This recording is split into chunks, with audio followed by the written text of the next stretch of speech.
Hello, everyone. My name is Ange de Lumière. I'm a sustainable success mentor. I'm coming here to do the reading for the energy of the week. We'll see what aspect we need to work on in order to build success without burnout. So the energy for the week starting on the 2nd of March, 2026.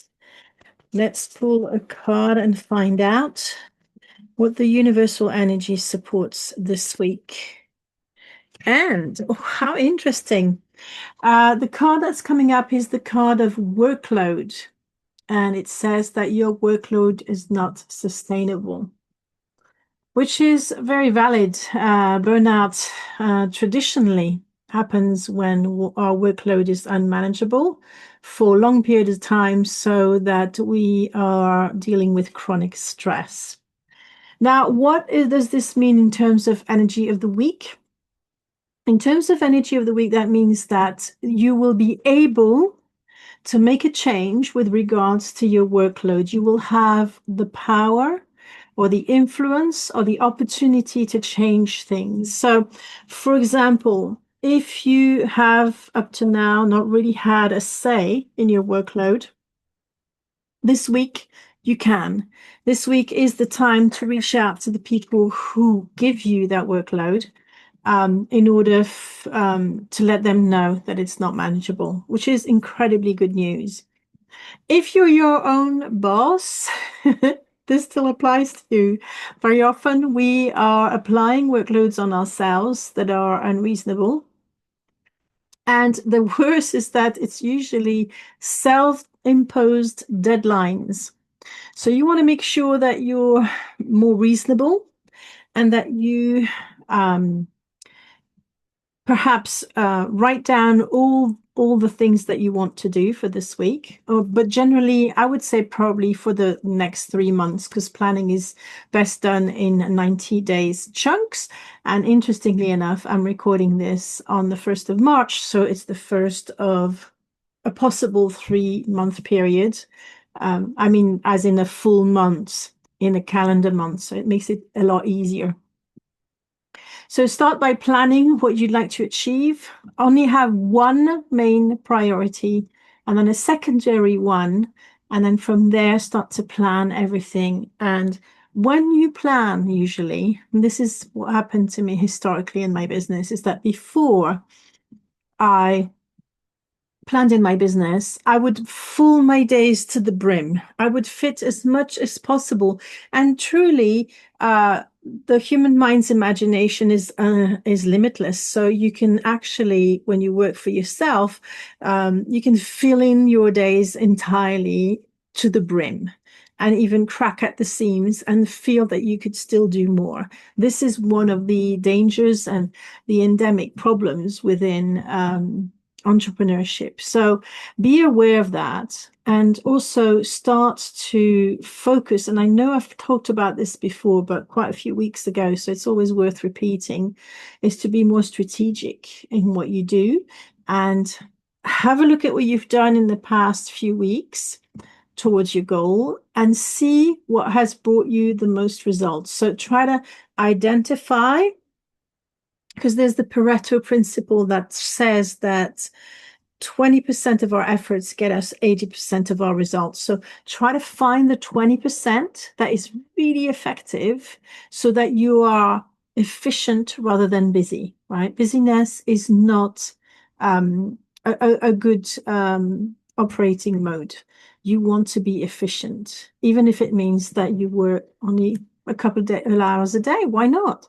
Who says that you have? And I think it's an old model that we put on ourselves to say, oh, we must work 9 to 5 or 9 to 9 for some people. What you need to measure your work with is on results and also on how to get better results in a shorter period of time, but without this increasing your stress. So it's all about balance.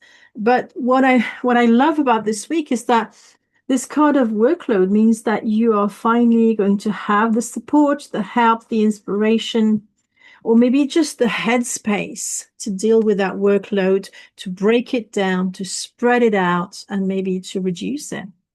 Maybe you're going to prioritize things in your work or in your business, which means you'll have less to focus on, but also more focus means also very often more results. Because when you spread yourself too thin, you don't actually have more energy for all of that. So if you put all that beautiful energy in less projects, you're likely to progress better and at a higher level of energy. So it's a win-win, really. And I need to say, looking back on my business, as I said earlier, there were periods where I just did so much and I ended up just exhausting myself. I wasn't efficient anymore.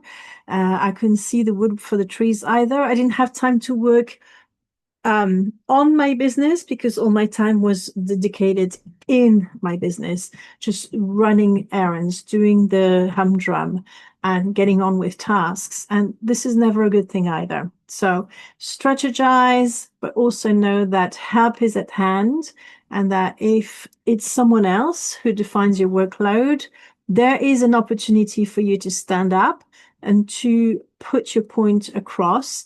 Now, prepare a little bit before you do that. Make sure that you don't get too emotional, especially if you're tired and you've been overworked recently. We can tend to overreact and maybe, bring that anger energy. And anger is never a wrong energy to have, but it's important to channel it into something positive. Anger should be the fuel. It shouldn't be what's thrown out at people. So it should inform and turn it into passion if you want, but not direct it at the person or at the system that maybe has overloaded you. Now, I do understand that if you are in a toxic working environment, regardless of what kind of environment you work in, you know, it, it could be unreasonable for me to ask you to not be angry. But if that's the case, then see if you can reach out to other people within the organization that can help. Depending on what level you're in the organization, perhaps you could reach out to unions. Get some solutions. There will be solutions available. And I think that's the biggest message in today's video. I'm sorry if my eyes are darting a little bit. I'm trying to stay within the 10 minutes limit because it's very important for me to make these short and snappy. So I still have I have a minute and a bit to finish off and to wrap up. So first is to assess your workload, realize it's not reasonable and doing something about it. Talk to yourself if you're an entrepreneur and be a better boss to yourself. And if you're not, learn to delegate. It could be that you have issues with delegation, in which case I direct you to go to my YouTube channel, Spiritual Lawyer, where you will find all the weekly readings that I've done since December. And there is definitely one there about prioritizing and also one about delegating. So feel free to go back on the old videos, and there might not be the energy of the week. Because today is about workload, I think it ties into these old energies that can come and support as well. Thank you for watching. If you think that this video can help anyone that you know, please reach out to them, share a link, comment below, or tag them. And I'll see you again next Sunday for another energy reading. Bye for now.